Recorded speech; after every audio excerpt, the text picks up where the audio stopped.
Men have feelings too. Yes. Come on, say that. That's why Please say that. Men have feelings please too. say that. So we need to stop acting like nothing hurts our feelings. Right. You know, like we don't understand how rough we can be with our words, Right. and how most of that is not a defense mechanism as well. Right. Come on. You know, we need to. We can't run our.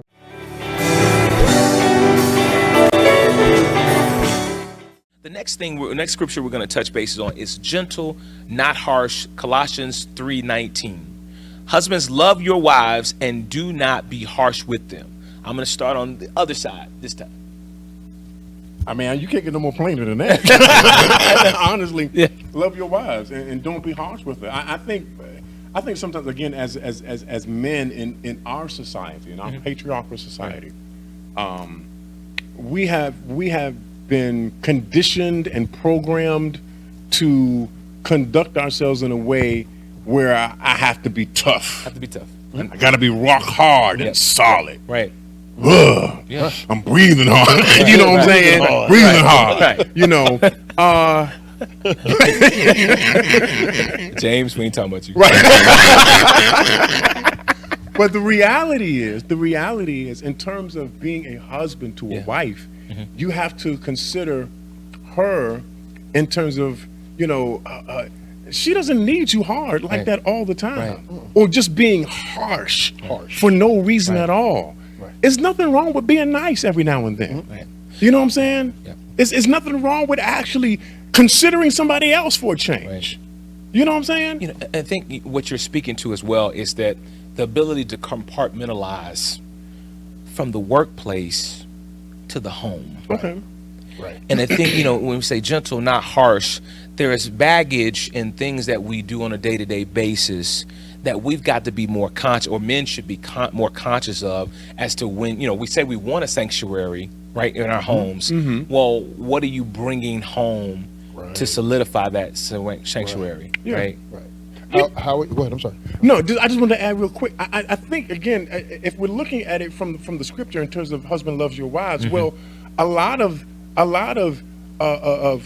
in terms of what your love and how you manifest that love, there should be a level of sensitivity that you have that allows you to bypass the harshness.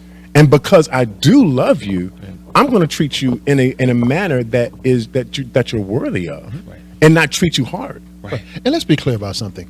Men have feelings too. Yes. Come on, say that. That's why Please say that. Men have feelings please too. say that. So we need to stop acting like nothing hurts our feelings. Right. Like we don't understand how rough we can be with our words, and how most of that is not a defense mechanism as well. Right. Come on. We need to. We can't run our homes like we're operating at, like you said, at work. Right. It's a completely different dynamic. Yes. Thank God that it is. Yes, right. Lord. Right. This is your wife. She's not a co-worker of yours that we need to be short with, and just give me just the facts. No, that's not the way it works, man. Thank God that she has emotions and feelings that need to be taken care of, and it's your responsibility to take care of those emotions and feelings as well. Just like it's her job to take care of yours also. Exactly. As harsh as we think that we can try to be with our wives, imagine if they were that harsh with us. See? Come on. That's powerful. Imagine if we come telling them what they're not doing and who they're not, and what they're not, how they're not performing in certain areas. Well, now imagine if they came back to us and told us that same thing. And were as harsh and direct. We won't say harsh, we'll say direct. Okay, direct. If they were as direct with us as we think we should be with them. It wouldn't work. It wouldn't. It wouldn't work. We would be out of there. Oh, yeah. She's mean. Exactly. Or something else. Right. So once again, it goes to the idea of the leadership and being an example. You treat people, you teach people how to treat you. That's right. Yeah. If you're treating her this way, guess what? You're teaching her how to treat you. Yeah, absolutely. Exactly. Yeah. Do you want your wife treating you like a man? Right. That's powerful. Ooh, that's powerful. Lord have mercy. And I love that's a real moment right now. That's one of those pause frame moments, because the other part of that is that, as both of you said together collectively, is that you're basically giving the game plan. You're setting up the game plan for communication. There are the rules of engagement by how you respond on a day-to-day basis, as opposed to, well, oh, I said I want it this way, but how you react in real time is really setting up those rules of engagement. So if I'm bringing whatever to the home and upset, and that's transferring over to my communication process with my wife and my family, then that is exactly, you know, the opposite of what you're saying you want. Sure. When I lay my head in my wife's lap, I don't want her patting me on my back saying, toughen up, be a man. Suck it up. Right. Come on, dog. We ain't got time for this. Come on, player. Man up, dude. We got to roll. Let's go. Let's go. Right, man up, Blue. We got to roll. Real men don't cry. Real men don't cry. Right. No, no. I don't care. You worked all day. You gotta get this done. I get right.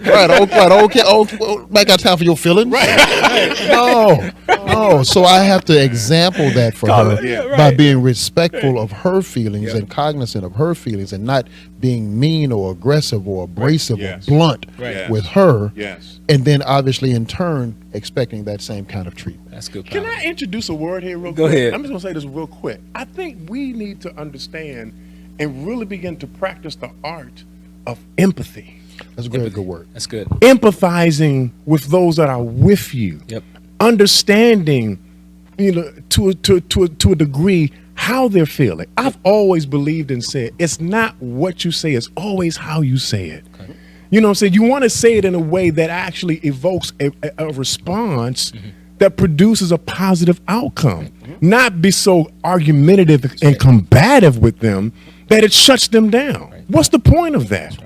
You know what I'm saying? So what we're saying to you prospective husbands is that you set the tone in terms of how you communicate to the wife and to the family. And if you're communicating in short, if you're communicating just negativity or your emotional, heights of your day or whatever, and they're getting that no filter, right? Then essentially you're setting the ground rules for how we're going to communicate. Yeah. Well, and the old adage, the husband is the thermostat, the wife is the thermometer. Yeah. That's good. You set the temperature. Right. Yeah. All she does is reflect it. Right. That's right. Right. My wife's sitting there and I said, Hey guys, it's Pastor John here. Please, if you like this video that you just saw, hit that like button for us. Second thing I want to ask you to do is to go ahead and subscribe to the channel. We're putting out videos once a day at about 5:30 p.m. Hit that bell notification so that you'll know when a new video has been uploaded. And then the final thing to do, share this video, share this information. If you know somebody that has a need that it can be benefited by it, please put it out in circulation so that we can try to help as many people as possible. Thanks, and God bless.